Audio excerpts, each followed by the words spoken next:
Salam alaikum khawtou khwatati. L'Algérie face aux convoitises marocaines, l'Algérie veut blinder son patrimoine. Écoutez bien jusqu'à la fin. Alhamdoulilah, l'Algérie a décidé de protéger tout ce qui est patrimoine algérien. Le président Abdelmadjid Tebboune en a fait sa priorité et on continue. Ça a été publié le 28/6/2025 à 19h35 face aux tentatives répétées de spoliation de patrimoine par des parties marocaines, notamment l'Algérie prend les choses en main. En plus des internautes et les professionnels qui contrent à chaque fois les campagnes visant le patrimoine algérien, les autorités font le nécessaire pour blinder juridiquement le produit de culture algérienne à travers les siècles. Plusieurs procédures ont été engagées auprès de l'UNESCO.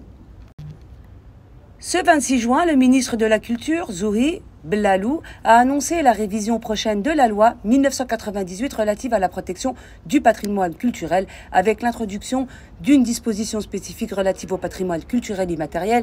Si le patrimoine matériel, comme les monuments historiques et les sites naturels, est inattaquable, c'est le patrimoine immatériel, styles musicaux, arts, culinaires, habits, vestimentaires, qui fait en effet l'objet de tentatives de spoliation principalement de la part du Maroc. Le gouvernement est déterminé à protéger et d'entretenir le patrimoine culturel national et les efforts pour soutenir, préserver et valoriser notre culture et notre identité se poursuivent de manière soutenue à assurer. Alors on parle des dernières années, entre 2008 et 2024, l'Algérie a pu inscrire 13 éléments de son patrimoine immatériel auprès de l'UNESCO. D'autres dossiers ont été déposés pour faire reconnaître de nouveaux éléments qui font l'objet de tentatives de spoliation comme le Zellige. Cette faïence qui orne le palais de Mechouar à Tlemcen a inspiré un maillot de l'équipe d'Algérie de football, ce qui a donné lieu à une campagne véhémente au Maroc impliquant même le gouvernement de Rabat en octobre 2022. Outre le Zellige, de nouveaux dossiers seront déposés par l'Algérie pour faire reconnaître notamment le bournous, le haïk et le style musical Haouzi. Le ministère de la Culture œuvre en coordination avec les Centres nationaux des recherches en préhistoire, anthropologie et histoire CNRPAH à l'élaboration de nouveaux dossiers pour leur inscription, a fait savoir Zouhi Bellalou. Il fait savoir que le patrimoine historique et naturel de l'Algérie n'est pas moins important. Le mardi 24 juin, l'UNESCO a publié sa liste actualisée du patrimoine mondial, incluant 11 sites culturels, naturels et mixtes algériens. Il s'agit des parcs nationaux du Djurdjura, d'El Kada et d'El Al-Hagar. Les forteresses greniers collectifs du parc culturel, Touet Gouira, la liste est longue. Alors, ces acquis concrétisent la volonté politique sincère du président de la République, M. Abdelmadjid Tebboune, de promouvoir les atouts civilisationnels et naturels de l'Algérie dans le cadre d'une vision culturelle globale et durable, réhabilitant le patrimoine en tant que levier et de l'identité nationale, voire un instrument de rayonnement culturel et un moteur de développement durable, a commenté le ministère de la Culture. Et moi, ce matin, je suis tombée sur le tweet de Najib El-Assadi, voilà.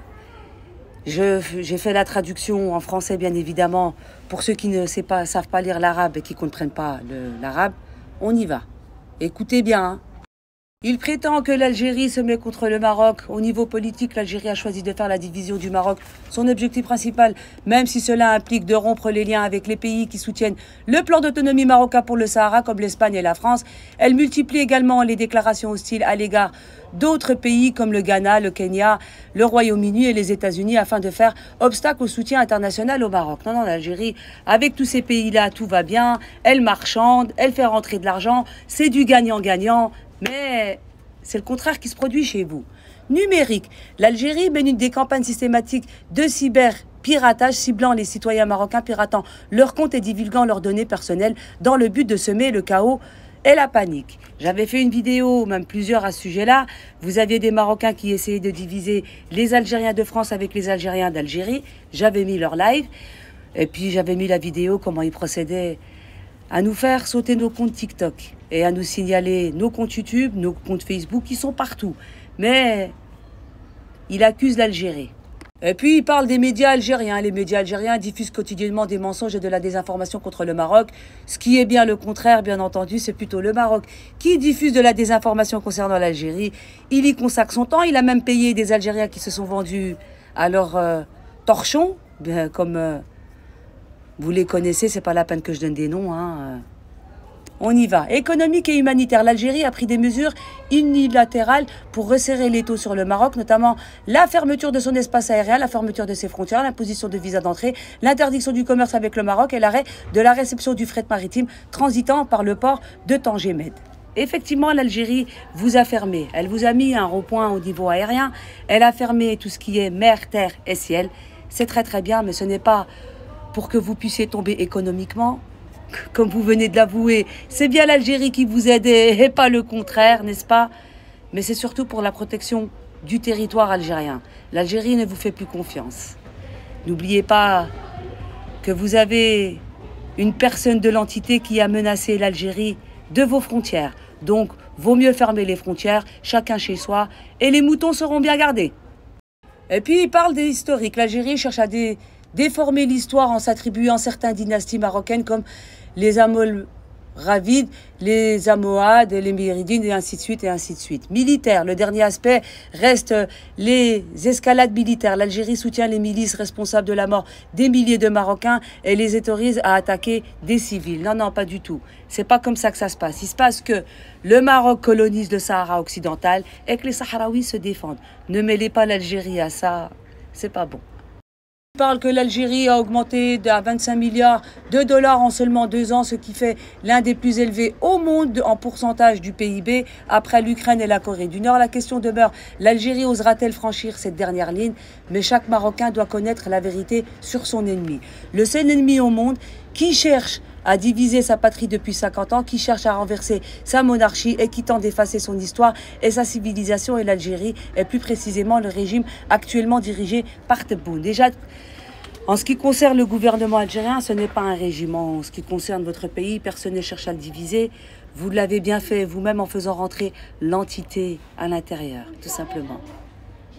Vous avez vous-même fait en sorte que votre pays tombe. Et vous avez réussi. Du moins, vous ne pensiez pas que ça allait se passer comme ça. Vous ne pensiez pas que certains Marocains allaient se révolter, allaient vous dire non à la normalisation. Et c'est ce qui vous fait mal. C'est ce qui vous fait mal aujourd'hui. Vous êtes les seuls responsables de tout ce qui se passe. C'est vous qui attaquez et comme une certaine entité, vous faites les victimes. Je vous ramène juste une petite preuve avec ce tweet comme quoi c'est eux qui essaient de s'approprier la culture algérienne. Le Centre culturel marocain de Montréal orne ses murs d'une photo d'une Algérienne, Douled Nail, authentifiée comme algérienne. Cela soulève plusieurs questions, notamment le Maroc a-t-il une histoire? Si il a une histoire, pourquoi volerait-il une image d'Algérienne? Et pas que, il avait aussi pris une image pour un de ses aéroports et ça continue. Et ils parlent de Kaftan, ils disent que le Kaftan c'est à eux. Ils vous injurent de Kargouli. Ils disent que nous, les Turcs, ils nous ont pas colonisés, alors que le kaftan, à la base, était un habit masculin turc. C'est un remix qui a été fait par des couturières algériennes qui l'ont rendu aussi au féminin. Et eux, ils essayent de se l'approprier. Voici une photo ancienne pour vous prouver que tout ce qu'essaye de faire le Marocain, c'est de se faire passer pour une victime.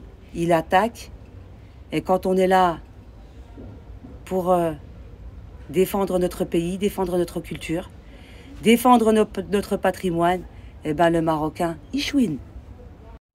Comme vous pouvez le voir, ils se sont bien exposés avec une photo d'une Algérienne aux côtés de Mohamed Sadis, tout sourire. Comme je vous dis, une Ouled Naël, Lernet Landrock, Algérie, 1905. Ils essaient de tout prendre. Ils se font passer pour des victimes. Ouled Bladi, je vais le passer à notre message. Restez unis. Vous pouvez ne pas aimer certains Algériens sur les réseaux sociaux. On ne peut pas aimer tout le monde et c'est... Voilà. Mais restez unis. Arrêtez de vous faire des guerres sur des lives, sur des vidéos. Restez unis. On essaie de prôner l'unité algérienne. C'est le moment.